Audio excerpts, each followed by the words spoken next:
नमस्कार दोस्तों, 12 अक्टूबर साल 1972 साउथ अमेरिका के यूरुग्वाय देश से एक छोटा सा चार्टर्ड हवाई जहाज टेक ऑफ करता है। ये हवाई जहाज जा रहा है चिली देश की राजधानी सांटियागो में और इसमें बैठे हैं कुछ हट्टे कट्टे रग्बी टीम के प्लेयर्स।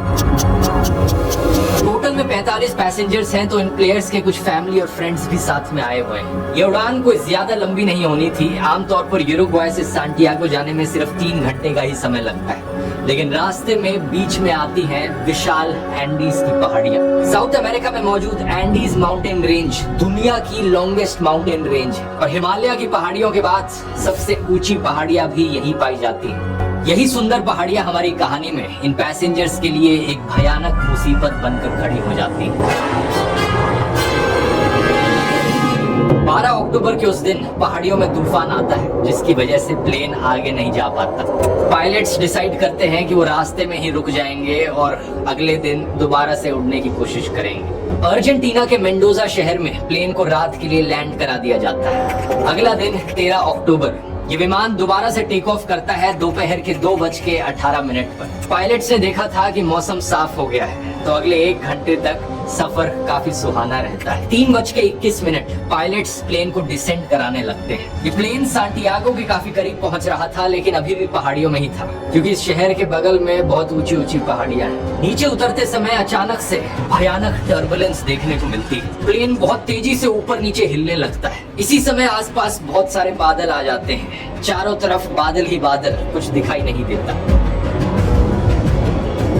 अचानक से प्लेन में अलार्म्स बजने लगते हैं और वार्निंग लाइट्स भी चमकने लगती है। किसी को समझ में नहीं आता हो क्या रहा है। पैसेंजर सीट्स में बैठे कुछ रग्बी प्लेयर्स बड़े निडर हैं। वो मजाक बनाते हैं इस टर्बुलेंस का। इन्हीं जोक्स के बीच एक पैसेंजर खिड़की के बाहर देखता है, तो उसे दिखता है कि बादल धीरे धीरे हटने लग रहे हैं, लेकिन फिर दिखता है कि पहाड़ी बहुत नजदीक है। जैसे ही हवाई जहाज बादलों से बाहर निकलता है, पायलट्स रियलाइज करते हैं कि उनके सामने बहुत करीब एक बहुत बड़ी चट्टान है। इमीडिएटली पैनिक में आकर वो प्लेन को ऊपर की तरफ मोड़ने की कोशिश करते हैं। एयरक्राफ्ट का ग्राउंड कोलिजन अलार्म बड़ी तेजी से बज रहा है। पायलट्स मैक्सिमम पावर लगा देते हैं ऑल्टीट्यूड गेन करने के लिए, उस पहाड़ी के ऊपर से बचकर निकलने के लिए, लेकिन अफसोस अब तक बहुत लेट हो चुका था। हवाई जहाज का पीछे का हिस्सा पहाड़ी से टकरा जाता है ऊपर जाते वक्त। प्लेन का जो पूरा रियर पोर्शन था वो अलग हो जाता है। पीछे की जो 2 सीटों की रो थी वो प्लेन से लिटरली हवा में बाहर उड़ जाती है। 3 पैसेंजर्स इसके साथ उड़कर हवा में गायब हो गए। कुछ और सेकंड तक ये प्लेन ऊपर जाते रहता है और फिर अचानक से ये नीचे गिरने लगता है। कुछ ही सेकंड बाद एक और कोलिजन, प्लेन का लेफ्ट विंग भी टूट जाता है। कुछ और पैसेंजर्स प्लेन से बाहर उड़कर नीचे गिर जाते हैं और अब प्लेन का सिर्फ फ्रंट पोर्शन बचा था, जो सीधा जाकर एक ग्लेशियर में गिरता है। 350 किलोमीटर प्रति घंटे की स्पीड से ये इस ग्लेशियर पे स्लाइड करता रहता है और 700 मीटर नीचे आकर फाइनली एक लास्ट टकराव होता है। प्लेन में सब कुछ तहस नहस हो गया।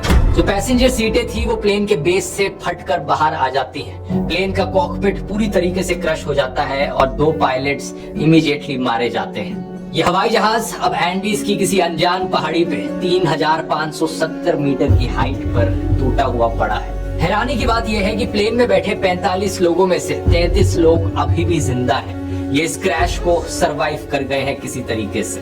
बस प्रॉब्लम यह है कि इनमें से कई लोग जख्मी हैं और कोई नहीं जानता कि ये कहां पर अटके खड़े हैं। पता चलता है कि ये प्लेन अपने प्लान्ड रूट से 80 किलोमीटर भटक चुका था और ये सर्वाइवल की दर्दनाक कहानी तो बस अभी शुरू हुई है दोस्तों। ना तो वो लोग उस वक्त इमेजिन कर सकते थे, ना ही आप लोग इस वक्त इमेजिन कर सकते हो कि इन सर्वाइवर्स के साथ आगे हुआ क्या। ये है दिल दहला देने वाली कहानी यूरुग्वायन एयरफोर्स फ्लाइट 571 की। आइए जानते हैं आज के इस वीडियो में दोस्तों। Old transport plane crashed in the Andes Mountains. 45 persons were aboard, given up for dead. Survival fascinates people. All of the passengers were given up for dead. It became known as the miracle of the Andes. इस crash के एकदम बाद 2 survivors ऐसे थे जिन्हें ज्यादा चोट नहीं पहुंची थी। पहले 19 साल के रॉबर्टो कैनेसा और दूसरे 20 साल के गुस्तावो ज़ेर्बिनो। ये दोनों लड़के मेडिकल स्टूडेंट्स भी थे, तो तुरंत ये काम पर लग जाते हैं ये देखने के लिए कि कौन कौन जिंदा बचा है और कैसे घायल लोगों की मदद करी जा सकती है। ये देखते हैं कि कई पैसेंजर्स ऐसे हैं जिन्हें बहुत सीवियर इंजरीज हो रखी हैं। इनमें से एक पैसेंजर है 23 साल का फर्नांडो पराडो, जो स्कल फ्रैक्चर की वजह से अब कोमा में है। जितना इनसे हो सकता था ये दो मेडिकल स्टूडेंट्स कोशिश करते हैं बचे हुए सर्वाइवर्स की मदद करने की। दूसरी तरफ इस प्लेन के गायब होने के 1 घंटे के अंदर अंदर ही Chilean air search and rescue service को नोटिफिकेशन पहुंच जाती है। 4 हवाई जहाज तैनात किए जाते हैं सर्वाइवर्स को सर्च करने के लिए। शाम से लेकर रात तक ये क्रैश साइट को ढूंढने की कोशिश करते हैं, लेकिन अनफॉर्चुनेटली इन्हें कुछ नहीं मिल पाता। रेस्क्यू सर्विस के ऑफिसर्स रेडियो ट्रांसमिशंस को सुनकर कंक्लूड करते हैं कि एयरक्राफ्ट बहुत ही रिमोट और इनएक्सेसिबल जगह में जाकर क्रैश किया होगा। प्रॉब्लम ये थी कि हवाई जहाज व्हाइट कलर का था और ये एक ऐसी जगह पर क्रैश किया था जहां चारों तरफ व्हाइट स्नो और आइस मौजूद थी। बर्फीली पहाड़ियों में इसे ढूंढ पाना बहुत मुश्किल काम था। 13 अक्टूबर की रात बचे हुए पैसेंजर्स बड़े होपफुल थे। उन्हें उम्मीद थी कि बस किसी तरीके से वो एक रात यहाँ गुजार लें, ठंड से बचने का कोई ना कोई तरीका ढूंढ ले, अगले दिन उन्हें कोई ना कोई तो ढूंढ ही लेगा। उस बर्फीली रात को 5 घायल पैसेंजर्स सरवाइव नहीं कर पाते। सर्वाइवर्स का नंबर अब 33 से नीचे होकर 28 पर आ गया है। इन जिंदा बचे लोगों ने प्लेन की बची कुछ बॉडी को इस्तेमाल किया शेल्टर के तौर पर। लगेज का सामान, सीटें और बर्फ का ये इस्तेमाल करते हैं प्लेन के पीछे के हिस्से को क्लोज करने के लिए, ताकि अंदर ये गर्म रह सके। अगला दिन 14 अक्टूबर अर्जेंटीना, चिली और यूरुग्वाई के देश से 11 अलग अलग हवाई जहाज सर्च ऑपरेशन में लगते हैं। इन्होंने जो सर्च एरिया चूज किया था वो सही था। उसी सर्च एरिया के अंदर इस क्रैश साइट की लोकेशन भी मौजूद थी, लेकिन फिर भी वो इस क्रैश साइट को ढूंढ नहीं पा रहे थे। सर्वाइवर्स ट्राई करते हैं कि वो लिपस्टिक का इस्तेमाल करें प्लेन की छत पर SOS लिखने के लिए। वो S लिखना शुरू करते हैं, लेकिन जल्द ही रियलाइज कर लेते हैं कि उनके पास इतनी लिपस्टिक नहीं है कि वो सारे लेटर्स लिख पाए। फिर वो कोशिश करते हैं कि बर्फ में सूटकेसेस का इस्तेमाल करके एक बड़ा सा क्रॉस बना दिया जाए, ताकि सर्च एयरक्राफ्ट जो ऊपर घूम रहे हैं वो उन्हें देख लेंगे। लेकिन जल्द ही ये रियलाइज कर लेते हैं कि ये काम नहीं कर रहा है। उस दिन इन्हें 1 नहीं 2 नहीं बल्कि 3 हवाई जहाज अपने ऊपर से उड़ते हुए दिखते हैं। ये चिल्लाकर, हाथ फेर कर अपनी पूरी कोशिश करते हैं कि वो हवाई जहाज इन्हें नोटिस कर लें, लेकिन वो कर नहीं पाते। एक और दिन इसी कोशिश में गुजर जाता है। अगला दिन 15 अक्टूबर बचे हुए लोग रियलाइज करते हैं कि उन्हें जिंदा रहने के लिए पानी की जरूरत है। एक पैसेंजर फीटो श्रोच नाम से पानी निकालने का तरीका ढूंढ लेते हैं। वो एक मेटल की शीट का इस्तेमाल करते हैं सोलर कलेक्टर के तौर पर, जिससे कि धूप को कंसंट्रेट करके बर्फ को मेल्ट किया जा सके, और वो बूंद बूंद पानी कलेक्ट करते हैं खाली वाइन बोतलों में।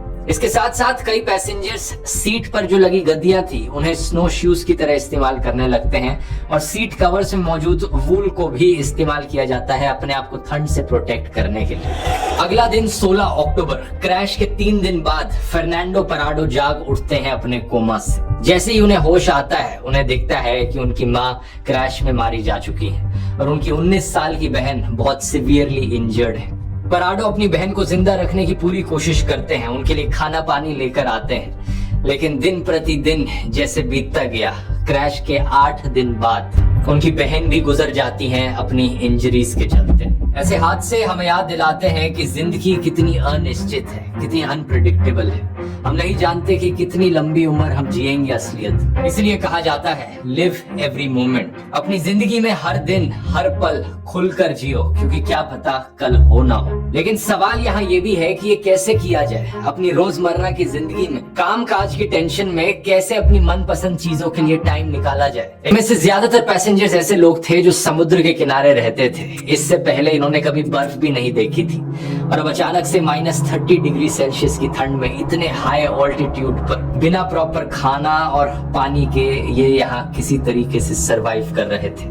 इन बुरी परिस्थितियों में एक और भी प्रॉब्लम थी, स्नो ब्लाइंडनेस की। जब सूरज की अल्ट्रावायलेट रेस पहाड़ियों पर मौजूद बर्फ और स्नो में रिफ्लेक्ट करती हैं, तो उससे आपकी आंखें भी डैमेज हो सकती हैं। इसे स्नो ब्लाइंडनेस कहा जाता है। इन सर्वाइवर्स के पास टोटल में सिर्फ 3 पेयर्स थे सनग्लासेस के। 21 अक्टूबर क्रैश के 8 दिन बाद सर्च एंड रेस्क्यू टीम्स अपने हाथ खड़े कर देती हैं। उन्हें लगता है कि 8 दिन में किसी सर्वाइवर का कुछ अता पता नहीं मिला, तो कोई फायदा नहीं अब इस सर्च ऑपरेशन को कंटिन्यू रखने का। बहुत कम चांस है कि इतने दिनों बाद कोई वैसे भी जिंदा बचा होगा। तो 142 आवर्स ऑफ सर्च ऑपरेशन के बाद ऑफिशियली इस सर्च ऑपरेशन को बंद कर दिया जाता है।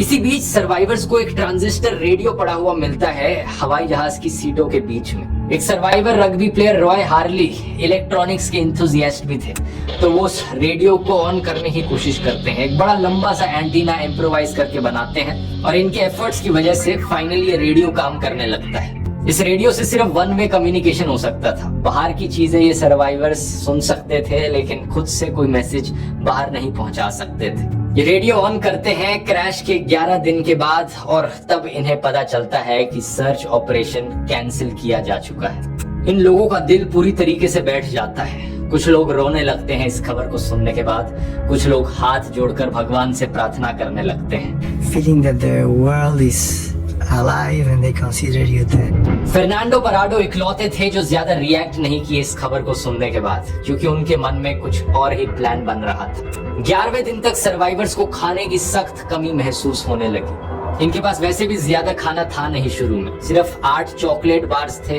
एक टिन था मसल्स का, 3 छोटे जार्स थे जैम के, एक आलमंड्स का, एक बादाम का डब्बा था, कुछ डेट्स थी, कुछ कैंडीज, कुछ ड्राइड प्लम्स और वाइन की कुछ बोतलें। क्रैश के कुछ दिन बाद ही इन्होंने इस सारे खाने को राशन करना शुरू कर दिया था। हर दिन बहुत थोड़ा थोड़ा खाते थे। पराडो ने तो एक चॉकलेट कवर्ड मूंगफली को 3 दिन तक खाया, सिर्फ एक मूंगफली के दाने को। लेकिन इस हद तक राशनिंग करना भी काफी नहीं था, क्योंकि खाना अब बिल्कुल खत्म होने लगा था। 3800 मीटर की हाइट पर यहाँ कोई पेड़ पौधे नहीं थे, ना ही कोई जानवर थे जिन्हें मारकर खाया जा सके। 11वें दिन तक खाना पूरी तरीके से खत्म था और कुछ लोगों ने प्लेन्स के कुछ पार्ट्स को खाने की कोशिश करी, जैसे कि सीटों के अंदर लगे कॉटन को और सीटों पर लगे लेदर को खाने की कोशिश करी, लेकिन इससे वो और बीमार ही पड़ गए। ऐसी सिचुएशन में जब भूखे मरने के अलावा और कोई ऑप्शन बचा नहीं था, तो इन सर्वाइवर्स ने कुछ ऐसा किया जिसे सुनकर आपके होश उड़ जाएंगे। इन्होंने डिसाइड किया कि जिंदा रहने के लिए अपने दोस्तों और परिवार के सदस्यों की मुर्दा बॉडीज को खाने के अलावा और कोई रास्ता नहीं है। ये फैसला लेना बिल्कुल भी आसान नहीं था, क्योंकि ज्यादातर लोग जो मारे गए थे इस क्रैश में वो दोस्त थे, क्लासमेट्स थे, फैमिली मेंबर्स थे या रिलेटिव्स थे। We have to eat, and the only proteins are the dead bodies of the people that were in this plane. ये आइडिया पहले कनेसा को आया तो उसी ने ही पहले ट्राई किया ये सब करने की। कुछ लोगों ने खाने की कोशिश करी, लेकिन उनसे बिल्कुल हजम नहीं हुआ। उन्होंने उस वक्त मना कर दिया, लेकिन 2 दिन जब और गुजरे, जब और कोई ऑप्शन ही नहीं दिखा, तो फाइनली उन्होंने भी इंसानों के मीट को अपना खाना बनाया। 29 अक्टूबर क्रैश के 16 दिन बाद सर्वाइवर्स के लिए ये फूड सोर्स भी बड़ी तेजी से घटते जा रहा था। इनके पास आगे कोई प्लान ऑफ एक्शन नहीं था। कोई नहीं जानता था कि आगे क्या किया जाए। हालात इससे बदतर हो नहीं सकते थे, लेकिन फिर उस रात एक बहुत बड़ी गरजती हुई आवाज उन्हें सुनाई देती है। पता चलता है कि अचानक से एक एवलांच आ गया है। भारी बर्फ पहाड़ी के ऊपर से इतनी तेजी से गिरती है कि इस प्लेन के टुकड़े में पूरी तरीके से बर्फ भर जाती है।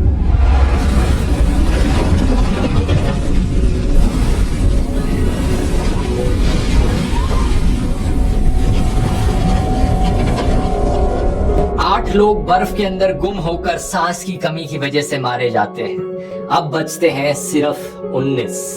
That Roberto, you had it. You're going to die. That's it.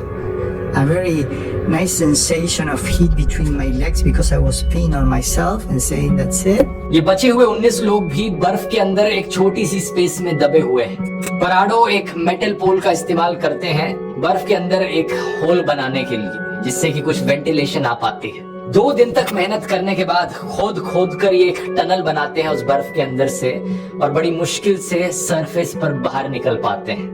बाहर निकलते ही अचानक से इन्हें दिखता है कि बर्फ का तूफान आ रहा है, और जिंदा रहने के लिए वापस उस बर्फ की गुफा में जाकर ही बैठना समझदारी होगी। अगले 3 दिन तक बचे हुए सर्वाइवर्स किसी तरीके से क्रैम्प्ड स्पेस में फंस कर बैठे रहते हैं। 3 दिन बाद ये वापस सरफेस पर जाते हैं जब मौसम साफ होता है, और बाहर निकलकर ये बचे कुछ लोग रियलाइज करते हैं कि इन्हें कोई बचाने आने वाला नहीं है। अगर इन्हें यहाँ पर जिंदा रहना है तो इन्हें एफर्ट खुद से करना पड़ेगा।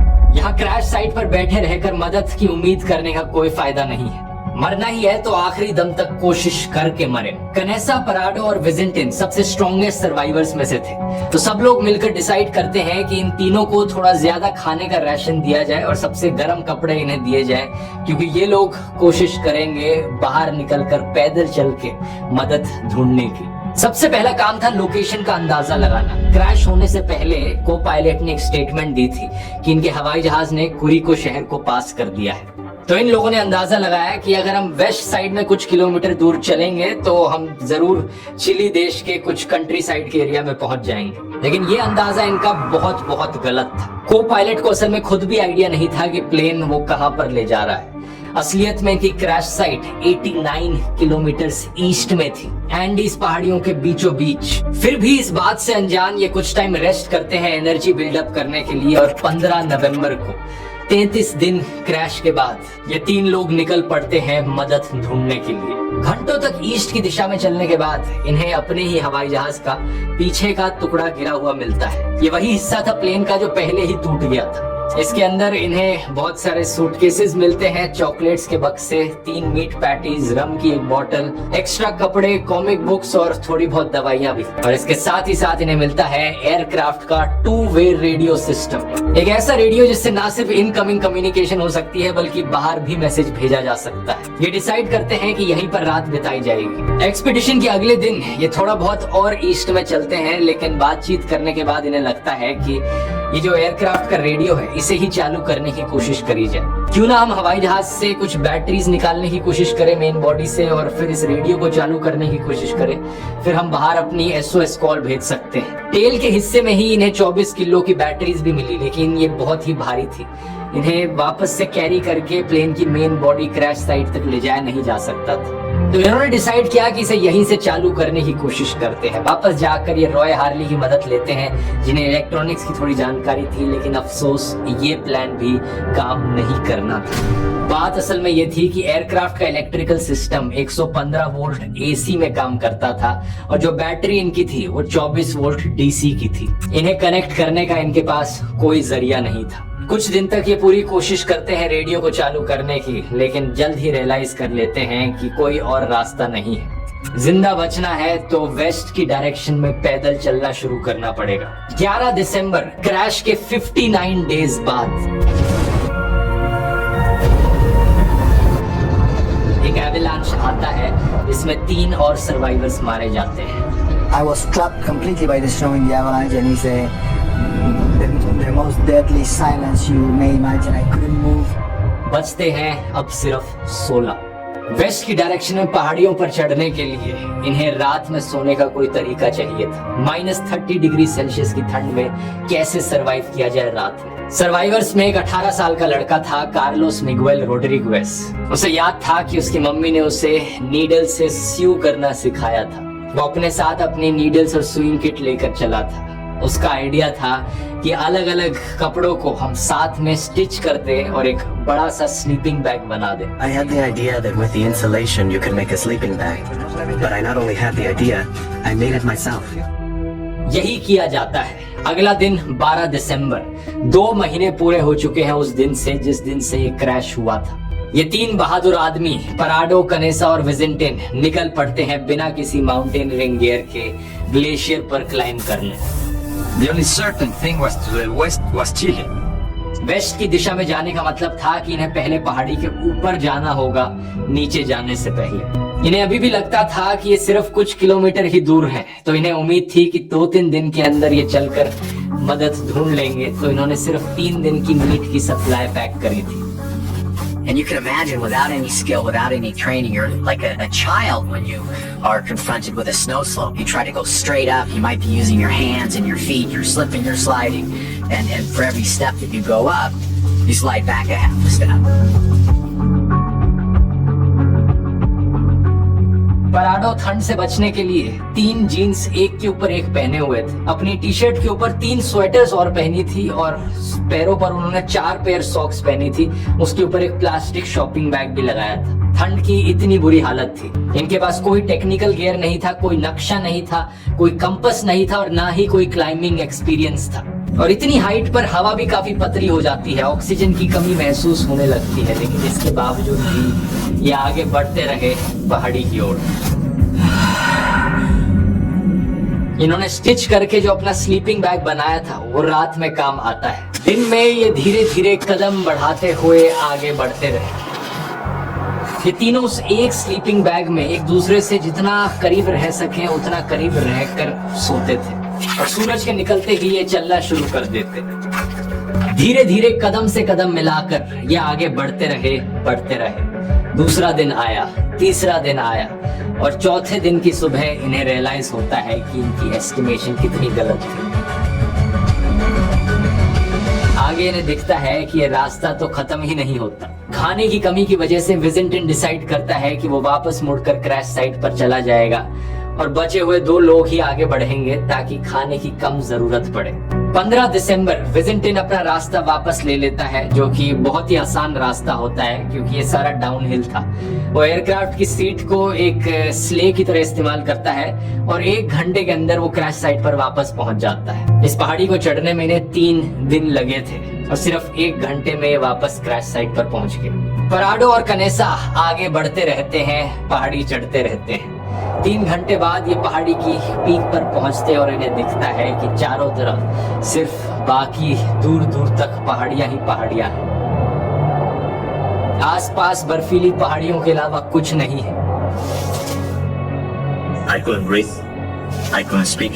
I couldn't even think because what we saw was horrible. Instead of green valleys, we saw mountains and snow-covered peaks 360 degrees around us, to the horizon all around us.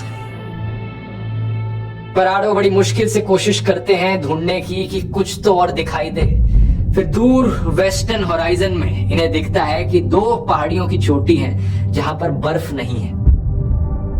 ये अंदाजा लगाते हैं कि हमें उसी डायरेक्शन में ट्रैवल करते रहना चाहिए, हार नहीं माननी। पराडो और कनेसा कई दिन तक हाइकिंग करते रहते हैं। फाइनली ये एक वैली में पहुंचते हैं, एक ऐसी वैली जहां पर इन्हें नदी बहती हुई दिखाई देती है। ऐसी सिचुएशन में नदी तक पहुंचना एक बहुत बड़ी राहत की चीज थी, क्योंकि नदी की डायरेक्शन में ट्रैवल करते करते डाउनहिल रास्ता मिलना आसान था। ये चलते रहते हैं और फाइनली 9 दिन तक ट्रैकिंग करने के बाद 20 दिसंबर को इन्हें इंसानों की कुछ प्रेजेंस दिखाई देती है। खेतों में कुछ गाय दिखाई देती है। ये इतना थक गए थे इस पॉइंट ऑफ टाइम पर कि इनसे आगे अब बिल्कुल नहीं चला जा रहा था और तभी नदी के दूसरे किनारे And Roberto said, "Look, Nando, a man on a horse." घोड़े पर बैठे 3 लोग दिखाई देते हैं। पराडो चिल्लाने की कोशिश करते हैं लेकिन नदी का शोर इतना ज्यादा है कि उन तक आवाज पहुंच नहीं रही है। लेकिन बाय चांस उनमें से एक इंसान पराडो और कनेसा को देख लेता है और उनकी तरफ देखकर वापस चिल्लाता है, टुमारो। वो ये कहता है कि मैं कल दोबारा आऊंगा।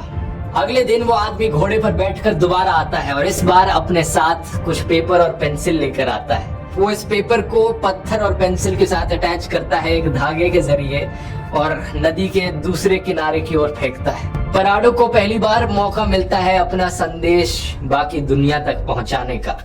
पराडो इस पेपर पर लिखते हैं स्पेनिश भाषा में, I come from a plane that fell in the mountains.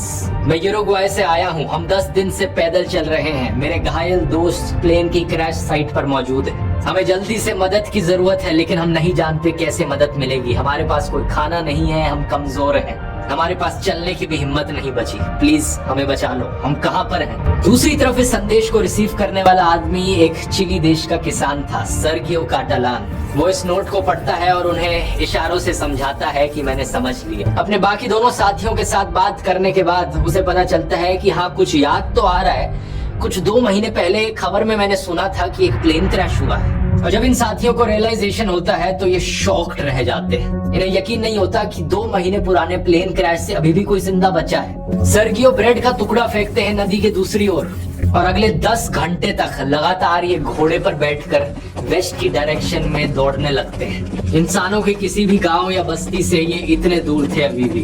Finally जब ये सबसे करीब के शहर में पहुंचते हैं तो ये खबर वहां के आर्मी कमांड को बताई जाती है, जो सांटियागो में मौजूद आर्मी के हेडक्वार्टर्स को कांटेक्ट करते हैं। इसी बीच ये किसान पराडो और कनेसा को घोड़े की मदद से लोस माइटेनेस शहर में लेकर आते हैं, जहां पर इन्हें फाइनली कुछ रेस्ट मिलता है। पता चलता है कि अपनी उम्मीद के बल पर पिछले 10 दिनों में ये 61 किलोमीटर पैदल चल के हाइक किए थे। कनेसा अपना आधा बॉडी वेट लूज कर चुके थे, सिर्फ 44 केजीज इनका वेट बचा था। जैसे ही इनकी कहानी के किस्से बाकी लोगों को पता चलते हैं, ये इंटरनेशनल खबर बन जाती है। ¿Cómo pudieron sobrevivir ustedes? ¿De qué se alimentaban? Bueno, sobre el tema. No se van a contestar. ये दिल दहला देने वाली कहानी सही मायनों में अनबिलीवेबल थी। चिली की एयरफोर्स 3 हेलीकॉप्टर्स भेजती है इमीडिएटली रेस्क्यू करने के लिए। आर्मी ऑफिसर्स पराडो और कनेसा को इंटरव्यू करते हैं लोकेशन की इंफॉर्मेशन पता लगाने के लिए। पराडो अपने साथ पायलट का फ्लाइट चार्ट लेकर आए थे और वो नक्शे में नाप रहे थे कि वो कहां कहां हाइक कर रहे थे। आर्मी ऑफिसर्स उन्हें हेलीकॉप्टर में बिठाकर लेकर जाते हैं ताकि क्रैश साइट को लोकेट किया जा सके, और उनकी मदद से बचे हुए सर्वाइवर्स की लोकेशन फाइनली पता चलती है आर्मी कमांडर्स को। 22 दिसंबर 1972, 70 दिन बाद क्रैश के 2 हेलीकॉप्टर्स सर्च एंड रेस्क्यू के फाइनली पहुंचते हैं बचे हुए सर्वाइवर्स के पास उनकी जान बचाने के लिए।